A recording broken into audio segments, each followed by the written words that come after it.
Hai, apa kabar kalian? Semoga sehat, bahagia, ceria, dan selalu semangat dalam menjalani hidup di masa pandemi ini. Mungkin sudah banyak tugas dari guru-guru kalian, tapi ya begitulah pendidikan PJJ ini. Tapi yang paling penting kalian harus selalu semangat. Nah, di pertemuan kita yang kedua ini kita akan membahas tentang beragama dan beriman. Kemarin ada seorang anak bertanya kepada saya tentang agama, dan mungkin jawabannya ada di sini. Tapi sebelum kita mulai, kita buat tanda kemenangan kita dulu. Dalam nama Bapa, Putra, dan Roh Kudus. Amin. Oke, beragama dan beriman sebagai tanggapan atas karya keselamatan alam. Beragama dan beriman, apakah beda? Kita akan lihat nanti.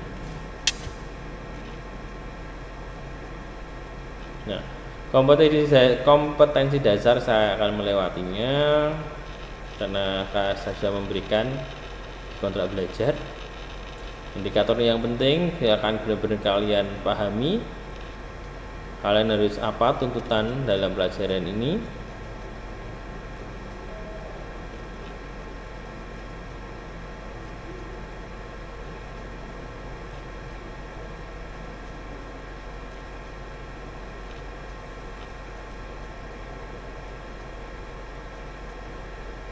Oke.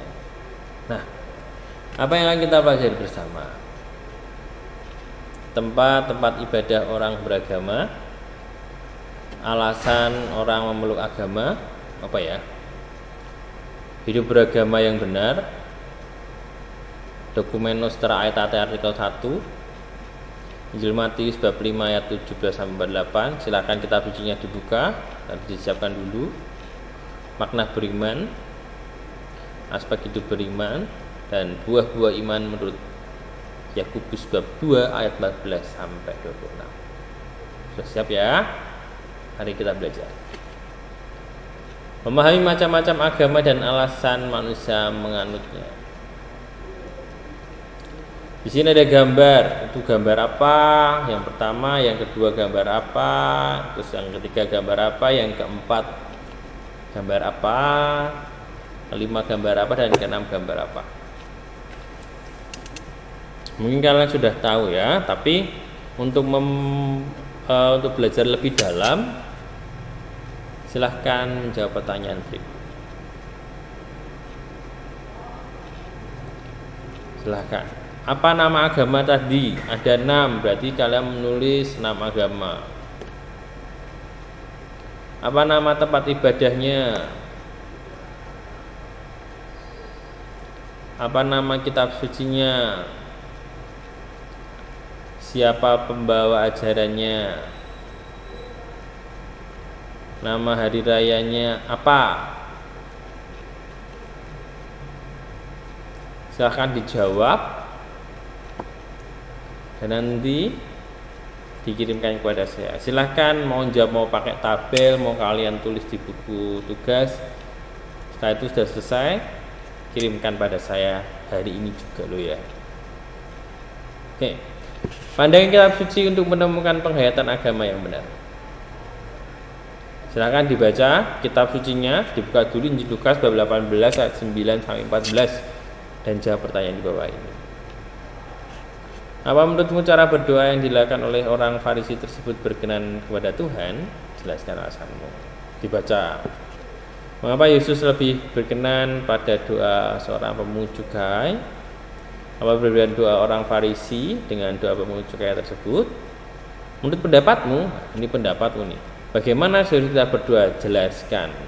Tidak hanya satu kalimat, silahkan buat satu paragraf, 2 paragraf, lebih bagus. Orang satu kalimat. Silahkan dijelaskan. Apakah doa-doa kita mencerminkan kehidupan keagamaan kita? Jelaskan. Tidak satu kalimat, lebih. Ya, kalau menjelaskan itu yang panjang. Tapi jangan terlalu panjang-panjang, secukupnya saja. Nah, mari kita pahami. Yesus mengkritik orang-orang Farisi para pemuka agama dan ahli Taurat yang seringkali merasa hidup keagamaan keagamaan lebih baik dibandingkan orang lain, merasa sombong ya, bahwa aku paling bagus, aku paling hebat, aku paling taat dalam beragama. Hidup beragama yang benar harus didasarkan pada keyakinan bahwa Allah telah mencintai manusia. Kenapa? Karena Tuhan menciptakan kita, Dia adalah sumber cinta yang luar biasa hebat. Ya, Tuhan mencintai kita lebih dari apapun, melebihi pacar kamu. Kita harus benar-benar mendalami ajaran agama, sehingga tidak jatuh pada pemahaman yang dangkal dan setengah-setengah. Belajar agama yang penuh, karena jika kita belajar agama yang penuh tidak setengah-setengah, kita tidak menjadi orang yang fanatik.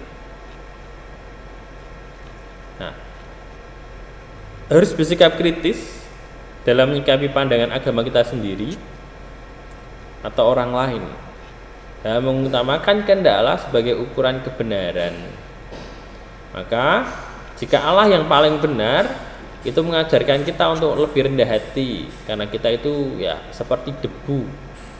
Maka Allah yang benar dan kita akan diajarkan untuk menjadi pribadi yang rendah hati. Hidup beragama yang benar menuntut kita untuk menjalankan atau menerapkan agama kita dalam hidup sehari-hari. Maka agama itu harus dipahami dulu, dihayati dan dilaksanakan. Kita pahami kekatolikan kita dulu, memahami kitab suci dulu, setelah itu kita lakukan dalam kehidupan sehari-hari. Nah, hidup beriman melalui pengalaman hidup sehari-hari. Supaya bacalah dan renungkan cerita makna beriman dan jawab pertanyaan di bawah ini. Ini pertanyaannya.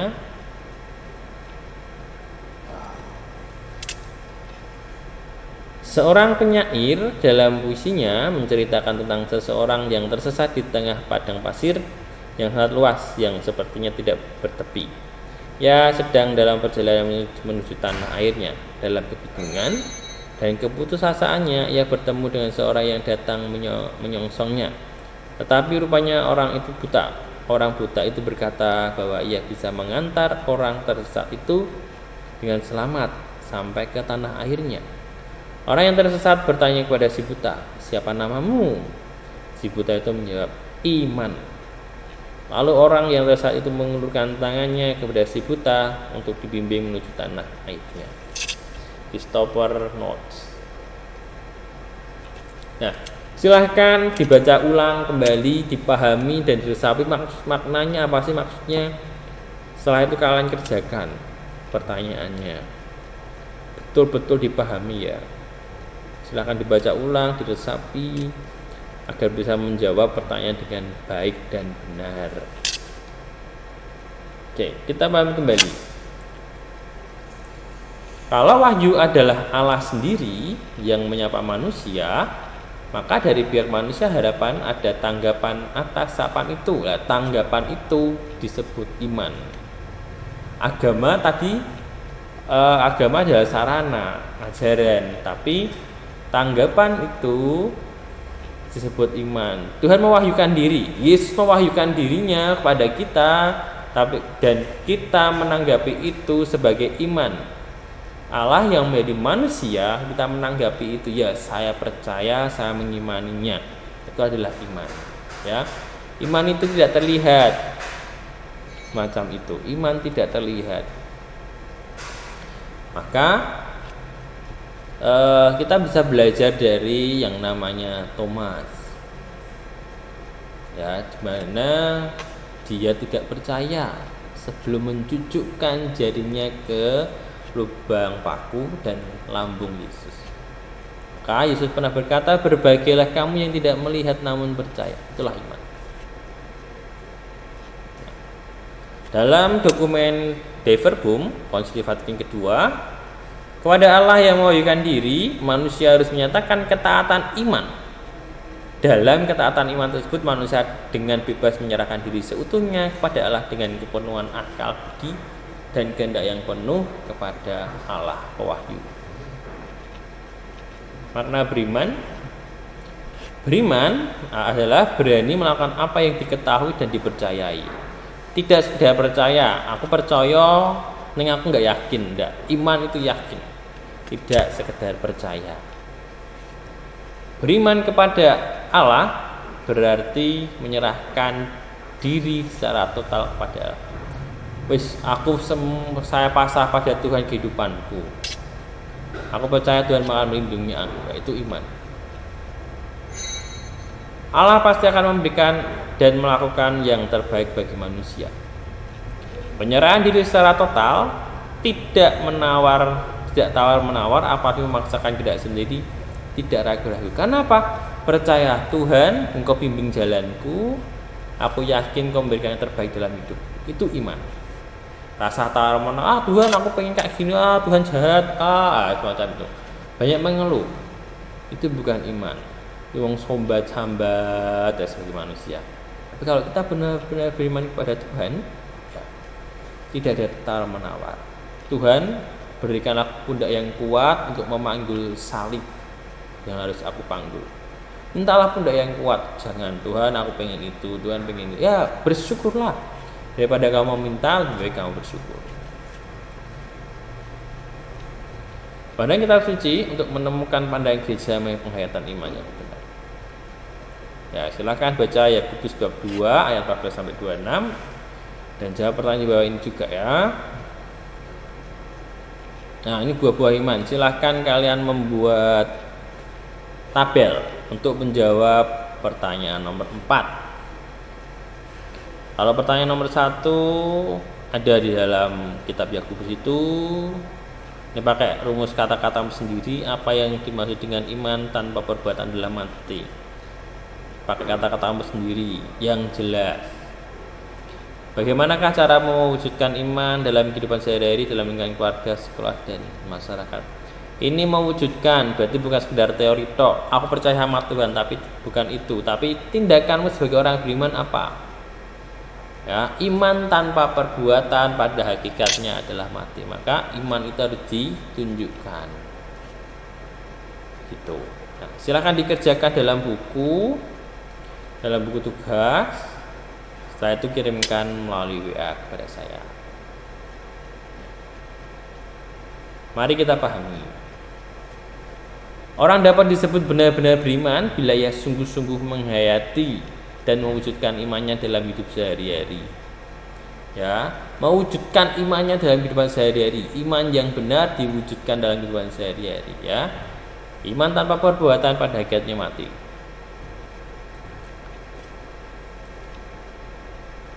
Relasi manusia dengan Allah akan menjadi lebih nyata jika iman tidak hanya diungkapkan melalui doa serta puji-pujian saja, tetapi juga diwujudkan dalam hidup sehari-hari, terutama melalui perbuatan baik yang menyelamatkan dan membahagiakan sesama. Ingat, iman harus dihayati dan dilakukan untuk apa? Untuk membahagiakan hidup kita dan menjadi berkat bagi sama yang harus kita temui. Tugas proyek loh ya. Buatlah video. Nah, ini buatlah video. Ya. Videolah dirimu dengan membuat doa, jadikanlah aku membawa damai dari bersyukur. Halaman 221. Nomor 221. Jika sudah, kirimkan kepada saya. Batas waktu 3 hari setelah pelajaran ini selesai. Jadi hitung sendiri. Sebelum 3 hari harus sudah selesai. Lewat 3 hari akan dapat konsekuensi. Ini doanya.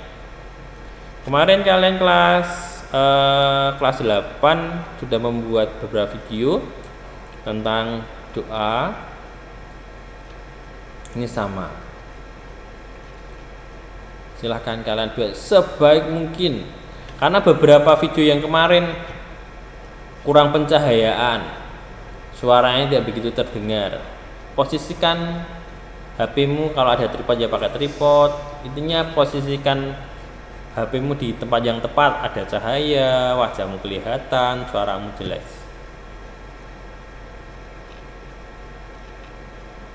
Oke, ini adalah doa jadikanlah aku membawa damai.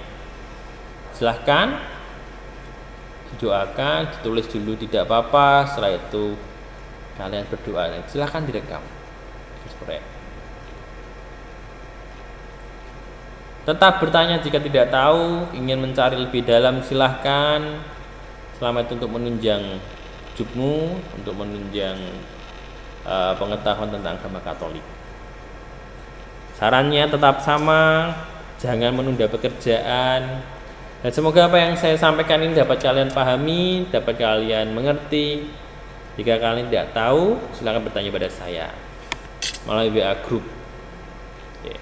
Cogito ergo sum, spere aude, vivere, tota vita scandum est. Sekian pelajaran hari ini anak-anak, terima kasih atas waktunya. Sebelum saya menutup pelajaran hari ini, marilah kita membuat tanda kemenangan kita. Dalam nama Bapa, Putra, dan Roh Kudus. Amin. Dadah.